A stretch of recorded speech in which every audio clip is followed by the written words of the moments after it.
Find your 그대와 함께 달려 Ready for action, let's go 트러블 물을 쳐주러 Assalamualaikum warahmatullahi wabarakatuh. Izin memperkenalkan diri, nama saya Clarissa Auliandra Punama Putri dengan NIM 1032366 dengan jurusan Manajemen Fakultas Sosial dan Ekonomi. Di sini saya akan menjelaskan tentang perencanaan sumber daya manusia. Berikut ini topik yang akan dibahas. Yang pertama adalah pengertian atau definisi dari perencanaan sumber daya manusia. Yang kedua, tujuan dan manfaat PSDM. Yang ketiga, proses PSDM. Yang keempat, yaitu faktor-faktor PSDM. Yang kelima, hambatan-hambatan PSDM. Dan yang terakhir ada kesimpulan. Berikut ini ada definisi perencanaan sumber daya manusia menurut para ahli.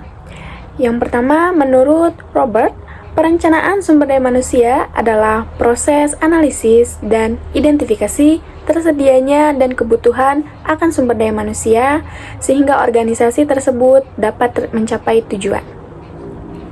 Pengertian tersebut mengisyaratkan bahwa perencana SDM memiliki peran penting dalam mencapai tujuan organisasi karena SDM yang berkualitas dan sesuai dengan kebutuhan adalah salah satu faktor kunci dalam kesuksesan suatu organisasi. Dengan merencanakan SDM secara efektif, organisasi dapat menghindari kekurangan tenaga kerja, meningkatkan produktivitas, dan memastikan keberlanjutan jangka panjang. Utamanya, tujuan perencanaan sumber daya manusia adalah untuk memastikan bahwa orang-orang yang bekerja di perusahaan memiliki kompetensi yang bagus dan mumpuni dalam menghadapi krisis di dunia karir. Sehingga, pada akhirnya target akan tetap tercapai meskipun sempat mengalami fase naik turun saat beroperasi. Namun, di balik tujuan utamanya, ada beberapa tujuan perencanaan SDM lainnya, yaitu pertama, memastikan setiap pegawai punya komitmen tingkat kinerja yang tinggi dalam membantu roda bisnis perusahaan. Yang kedua, memastikan keadilan dan kesamarataan kesempatan bagi seluruh SDM yang ada. Yang ketiga, memastikan apresiasi kepada pegawai selalu berjalan dengan baik. Yang keempat, menciptakan suasana kantor yang adil dan harmonis. Dan yang terakhir, yang kelima, yaitu mempertahankan jalan komunikasi yang baik dan sehat di antara seluruh anggota organisasi atau perusahaan. Berikut ini manfaat dari PSDM menurut Trantau. Yang pertama, menyelaraskan strategi SDM dengan strategi bisnis. Perencanaan SDM yang efektif memastikan bahwa strategi dan praktik SDM mendukung dan sejalan dengan strategi bisnis organisasi. Hal ini memungkinkan organisasi untuk mencapai tujuan strateginya secara optimal. Yang kedua, membantu organisasi beradaptasi dengan perubahan. Perencanaan SDM membantu organisasi mengantisipasi dan merespon perubahan dalam lingkungan bisnis, teknologi, dan pasar tenaga kerja. Hal ini memungkinkan organisasi untuk menyesuaikan kompetensi dan kapabilitas SDM sesuai dengan kebutuhan yang berubah. Yang ketiga, meningkatkan kemampuan organisasi dalam menarik dan mempertahankan talenta. Perencanaan SDM yang baik memungkinkan organisasi untuk mengidentifikasi, menarik, dan mempertahankan karyawan yang memiliki kompetensi dan keterampilan yang dibutuhkan. Hal ini dapat meningkatkan daya saing organisasi dalam memperebutkan talenta. Dan yang keempat, ada membantu organisasi mencapai keunggulan kompetitif dengan menyelaraskan strategi SDM dengan strategi bisnis, membantu adaptasi perubahan, serta menarik dan mempertahankan talenta. Perencanaan SDM dapat membantu organisasi mencapai keunggulan kompetitif yang berkelanjutan. Proses perencanaan SDM sudah sewajarnya setiap perusahaan atau organisasi memiliki caranya tersendiri untuk mengembangkan orang yang terlibat di dalam perusahaan tersebut. Namun, setidaknya 4 langkah dalam proses perencanaan SDM berikut ini tidak boleh terlewatkan. Yang pertama, mengenali ketersediaan tenaga kerja saat ini. Langkah paling awal yang bisa dilakukan dalam memulai perencanaan SDM, yaitu menilai ketersediaan SDM yang ada di perusahaan. Penilaian ini termasuk studi komprehensif dari berbagai aspek SDM seperti jumlah, skill, kompetensi, kualifikasi, pengalaman, usia, jabatan, dan lain sebagainya. Yang kedua, menghitung kebutuhan SDM di masa depan. Langkah selanjutnya yaitu menganalisa kebutuhan tenaga kerja di masa mendatang.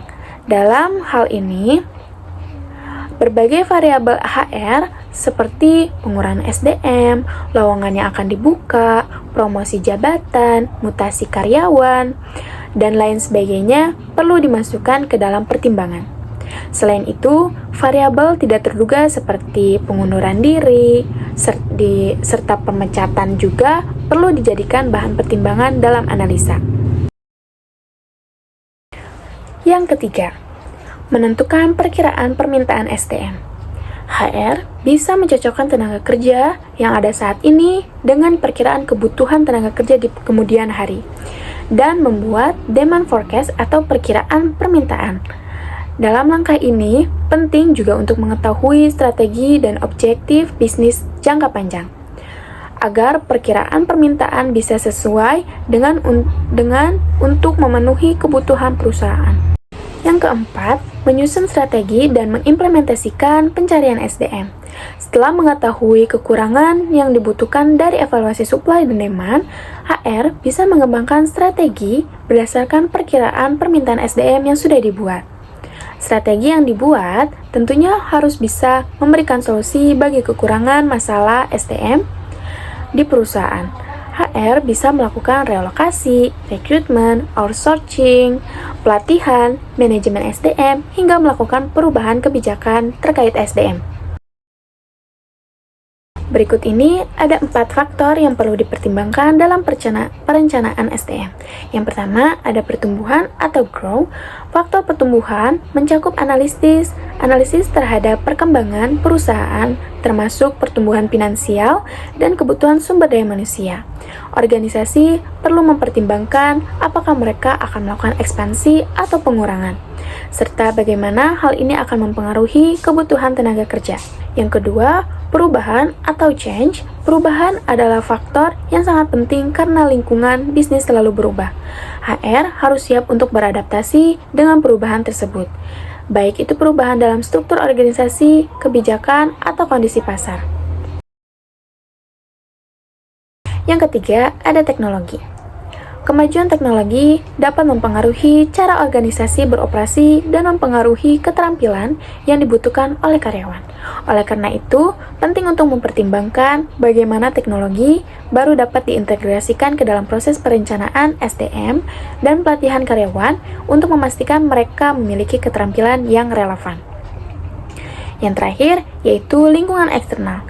Faktor lingkungan eksternal seperti kondisi ekonomi, regulasi pemerintah, dan tren sosial juga berperan penting dalam perencanaan SDM.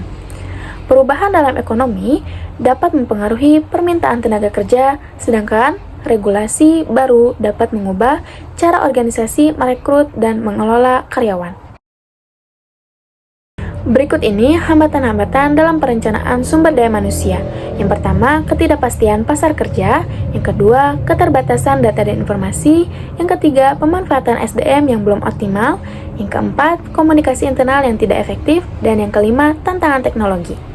Lalu, bagaimana cara mengatasinya? Yaitu memerlukan strategi yang baik, termasuk peningkatan komunikasi internal, penggunaan teknologi informasi secara efektif, serta pelatihan pengembangan karyawan untuk meningkatkan keterampilan mereka sesuai dengan kebutuhan organisasi. Kesimpulannya, perencanaan sumber daya manusia memegang peranan penting dalam mengelola sumber daya manusia secara efektif dan efisien. Proses perencanaan SDM yang baik akan membantu organisasi dalam menyelaraskan kebutuhan tenaga kerja dengan strategi bisnis, mengantisipasi perubahan lingkungan, meningkatkan kualitas layanan dan produk, serta menciptakan lingkungan kerja yang inovatif dan kreatif.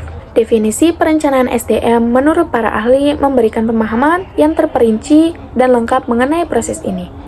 Kelebihan perencanaan SDM antara lain dapat mensinkronkan kebutuhan tenaga kerja, merencanakan pengembangan karir, memenuhi tuntutan kerja, serta meningkatkan efisien dan efektivitas kerja. Namun, terdapat juga kekurangan seperti ketidakakuratan hasil perencanaan, biaya yang besar, keterbatasan sumber daya manusia, serta konteks yang dinamis.